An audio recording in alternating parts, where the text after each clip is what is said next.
It makes California. no sense. It's like, it's It was warm. also literally 100 degrees 2 days ago. Yeah, Like, it was I was in the valley, it was 95. And this, right? It's like, oh, This is like literally 60 something degrees, maybe less. yeah, less. I'll tell you right now. Hold on, I'm gonna look up what I'm gonna see, I just wanna see the temperature. And then I'll start. Yeah, it's 61. There's no way it's 61. It's not 61. It's way colder than 61. It's because it's wet. Yeah, definitely. It's wet outside. It's nasty. Tell me, how was it for you to become a part of something which was so big the first time around? It was exciting, you know. It was different for me because I've never done a comedy. So for me, it was just learning a whole new style of acting and pushing myself to the limit and really putting myself out there and being vulnerable. You were running, we didn't see very much yesterday, but you're running like a sorority, right? And you get pretty wild, right? Can you tell me about like one scene which specifically sticks in your mind? Yeah, I mean, there's a multitude of scenes, but there's a particular montage where Mac and Kelly and Cap and New are fighting, and the things that we do to them are wild, and you'll have to wait to see the movie, but it's raunchy, it's dirty, it's really funny. If you would run your own sorority in real life, what would your 3 rules be for your girls?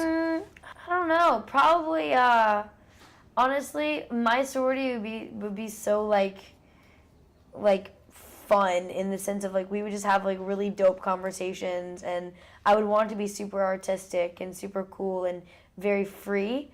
So I probably wouldn't have that many rules, just that you need to be academically kind of progressive and, you know, be going to class and learning new things and talking, and probably would have like a book club and stuff.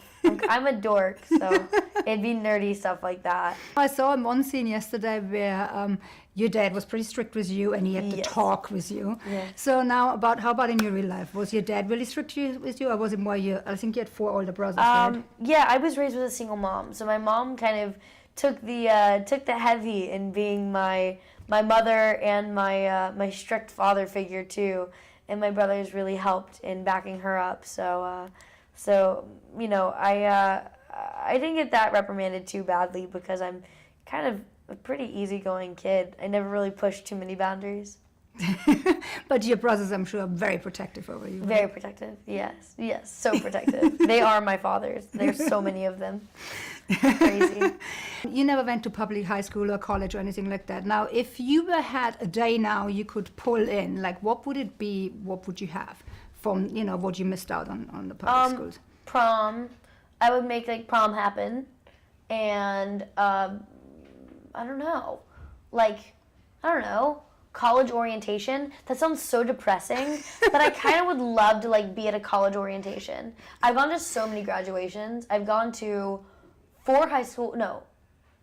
6 high school graduations I've gone to, and 3 college graduations. I've been to so many graduations I could die. You've been around for so long, I think since you're 7 years, right? And you're still a teenager. I mean, I can't even believe it.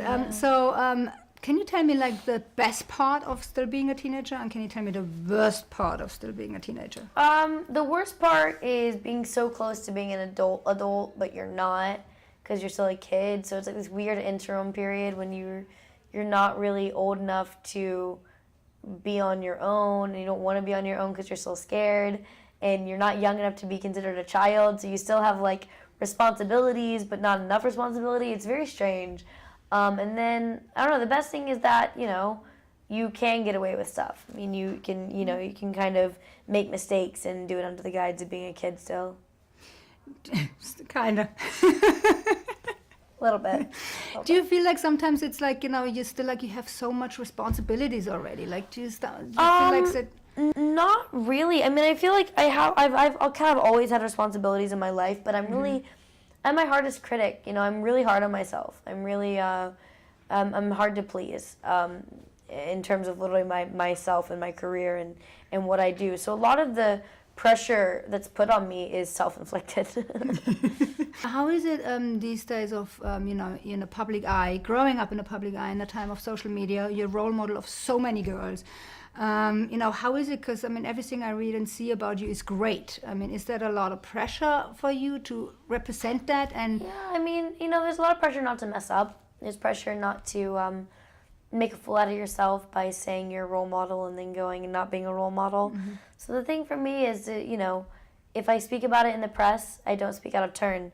I say everything genuinely, and if I can't live up to it, I won't say it. So what I do say, there are things I've educated myself on, there are things I stand behind, and things that, I most likely won't mess up, and I won't make a fool out of myself by going against my own word. So I'm pretty, like I said, I'm pretty hard on myself. So I'm my hardest critic. Yeah. But you're doing great. Thank you.